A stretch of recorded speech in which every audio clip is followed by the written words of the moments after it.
माँ तुम्हें पता है मेरा मायका बिल्कुल नदी किनारे है और इतनी साफ नदी है ना वहाँ की कि क्या बताऊँ, बड़ा अच्छा नजारा है वहाँ तो। जेठानी जी मैंने सुना है आपका मायका भी तालाब के पास है। तालाब तो बहुत गंदा होता है, वहाँ कभी आपके घर में सांप तो नहीं आए? हाँ मेरा घर तालाब के पास है पर ऐसा कभी कुछ नहीं हुआ, थैंक गॉड। मैं तो डर ही गई थी, तालाब के पानी में तो सांप कीड़े मेढक पता नहीं क्या क्या रहते हैं। क्योंकि निकिता गरीब परिवार से थी और उसका घर तालाब के पास था, इसीलिए पूजा उसका मजाक बनाती है। कुछ देर में दोनों देवरानी जेठानी अपने अपने पति के साथ अपने अपने मायके पग फेरे की रस्म के लिए जाती हैं। उफ कितनी गर्मी है, बस मैं एक बार जल्दी से अपने मायके पहुंचूं फिर तुम्हें दिखाती हूँ मेरा घर नदी किनारे कितना अच्छा लगता है। हाँ पता है, शादी में नदी पार करके ही आया था बारात लेकर। कुछ देर में दिवाकर पूजा के साथ नदी के पास पहुंचता है, जहां वो दोनों नाव में बैठकर नदी पार करते हैं। और कुछ ही देर में पूजा अपने नदी किनारे अमीर मायके पहुंच जाती है। तो वहीं निकिता भी अपने पति अंकित के साथ अपने मायके पहुंचती है और वो पहले कूलर चालू करती है। माँ मैंने कूलर चला दिया है और तालाब की बहुत गंदी बदबू आ रही है, मछुआरे मछलियाँ पकड़ रहे हैं। अंकित को बदबू बर्दाश्त नहीं है, तुम सारी खिड़की दरवाजे बंद कर दो। हाँ बेटा मैं अभी सब बंद कर देती हूँ और अभी बाथरूम में 3-4 बाल्टी पानी भर के रख देती हूँ कुएं से। इतना बोलकर आशा घर की सभी खिड़की दरवाजे बंद कर देती है और पानी लेने के लिए कुएं पर चली जाती है। कुछ देर बाद आती है और सब खाना खाते हैं। माँ आप खाना तो सच में बहुत अच्छा बनाती है, पर गर्मी ज्यादा हो रही है, आप थोड़ा दरवाजा खोल देंगी? अंकित जी रहने दीजिए, 2 दिन पहले बारिश हुई थी, तालाब का पानी भर गया और आपने तो देखा ये तालाब कितना गंदा है। मुझे डर है कहीं कोई कीड़ा या सांप घर में ना आ जाए। निकिता लगता है तुमने अपनी अमीर देवरानी की बातों को दिल पर ले लिया। माँ आप दरवाजे पर खिड़की खोल दीजिए।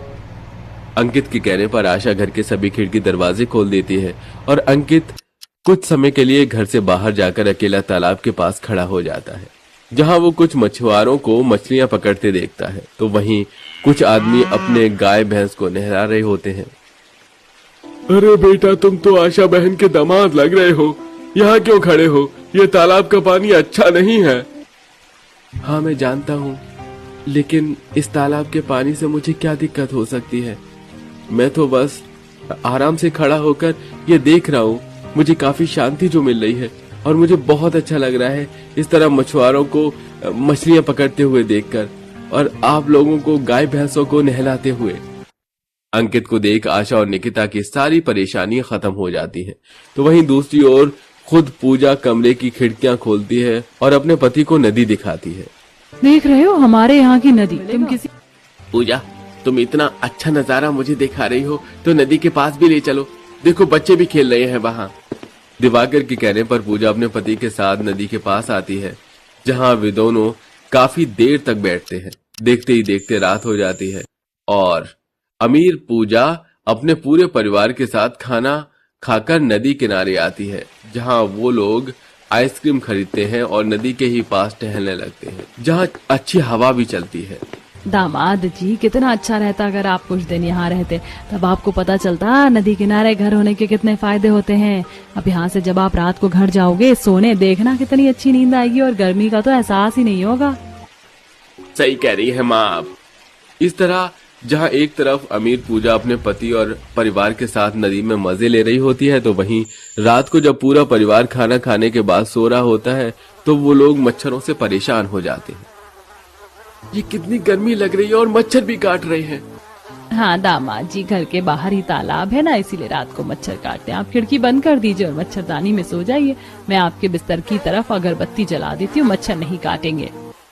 घर के बाहर तालाब होने की वजह से काफी सारे मच्छर होते हैं, जिस वजह से अंकित को सोने में दिक्कत होती है।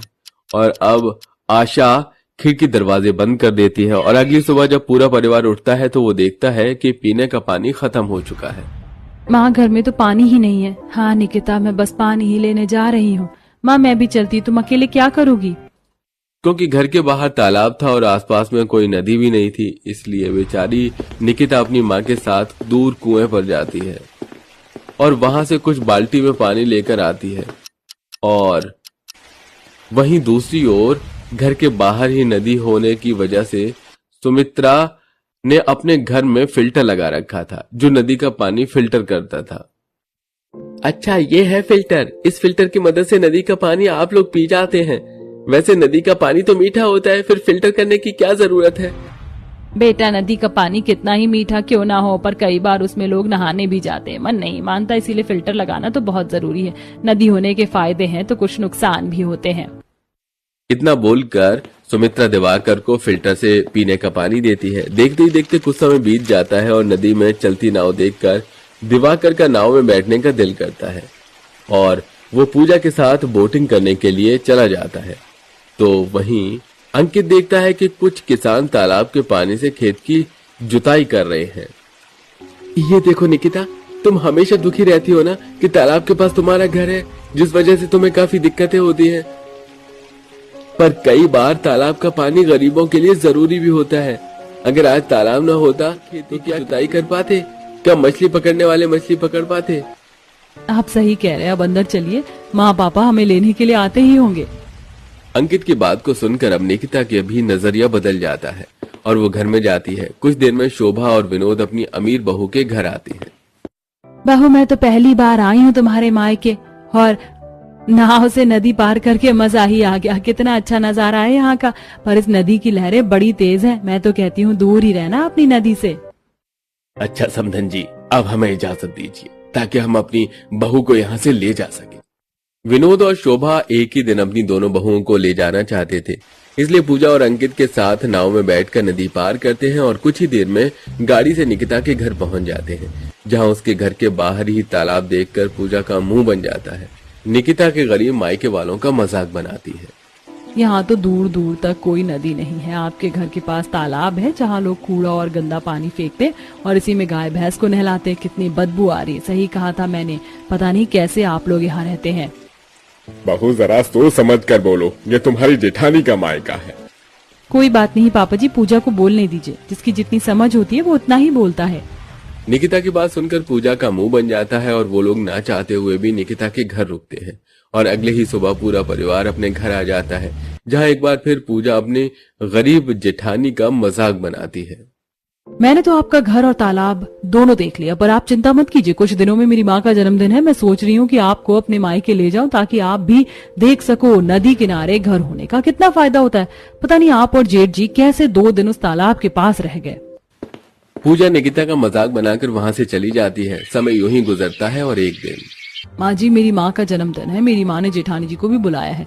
आप हम दोनों को मेरी मायके जाने दीजिए ना। इसी बहाने तालाब की दुनिया से निकलकर जेठानी जी एक बार नदी की दुनिया भी देख लेंगी। इन्होंने इतना अच्छा नजारा कभी नहीं देखा होगा। बहू, तू अगर अपनी जेठानी को अपने मायके ले जाना चाहती है, मुझे इसमें कोई दिक्कत नहीं है, पर ये मेरा घर है और अगर तूने मेरी बड़ी बहू के साथ और बदतमीजी करी तो मैं बर्दाश्त नहीं करूंगी।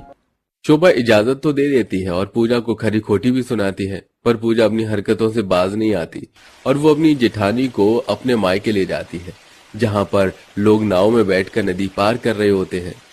इसे कहते हैं नदी। पर आपने देखा है कभी ऐसा नजारा? देखा, नदी की दूसरी तरफ बच्चे कितना खेल रहे हैं और ये शाम का वक्त है, कितना सुंदर लग रहा है। सच में निकिता, तुम्हारा घर बहुत अच्छी जगह पर है, पर तालाब भी इतना बुरा नहीं है। उसके भी कुछ फायदे हैं। अगर मेरे घर के पास तालाब ना होता तो कई लोग परेशानी में आ जाते। आप तो बोलोगी ही ना, आपका घर तालाब के पास जो है। कुछ देर में पूजा और निकिता घर पहुंचते हैं और घर में जाते हैं और खिड़की खोलने पर उसे सामने ही नदी का नजारा देखने को मिलता है और ठंडी हवा का झोंका लग रहा है।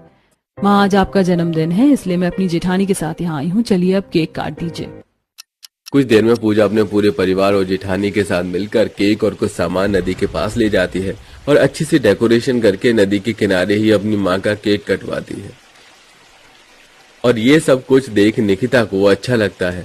सब लोग नदी के पास ही केक खा के हंसते हुए डांस करते हैं और खूब एंजॉय करते हैं। फिर कुछ देर बाद पूजा नदी के पास अपनी जेठानी से कहती है, जेठानी जी, आपके वहाँ नदी तो होगी नहीं, इसीलिए आपको तैरना भी नहीं आता होगा। आप मेरा हाथ पकड़कर नदी के अंदर चलिए, आपको कुछ नहीं होगा। पूजा तैरना नहीं जानती थी, पर दिखावे के चक्कर में नदी के अंदर जाती है और उसका पैर फिसल जाता है। अब पूजा डूबने लगती है और निकिता को तैरना आता है, इसलिए देवरानी की वो जान बचाती है। और ये सब देख उस दिन पूजा का घमंड टूट जाता है। पूजा, जरूरी नहीं कि नदी हो तो ही इंसान को तैरना आता हो। कई बार यही नदी हमारे लिए नुकसानदेह होती है। अभी नदी का स्तर बढ़ा हुआ है, ऐसे में तुम्हें तैरने के लिए नहीं जाना चाहिए, जबकि तुम्हें तैरना भी नहीं आता। दीदी मैं तो बस आपको जलील करना चाहती थी, पर कभी भी आपने मुझे जलील नहीं किया और आज भी आपने मेरी जान बचाई। मुझे माफ कर दीजिए। आप सही कहती हैं, अगर नदी के फायदे हैं तो नुकसान भी है। उस दिन पूजा की आंखें खुल जाती हैं और उसे नदी के फायदे के साथ नुकसान भी पता चल जाते हैं। कुछ ही देर में दोनों देवरानी जेठानी अपने ससुराल जाती हैं और इस बार दोनों एक साथ अच्छे से रहती हैं।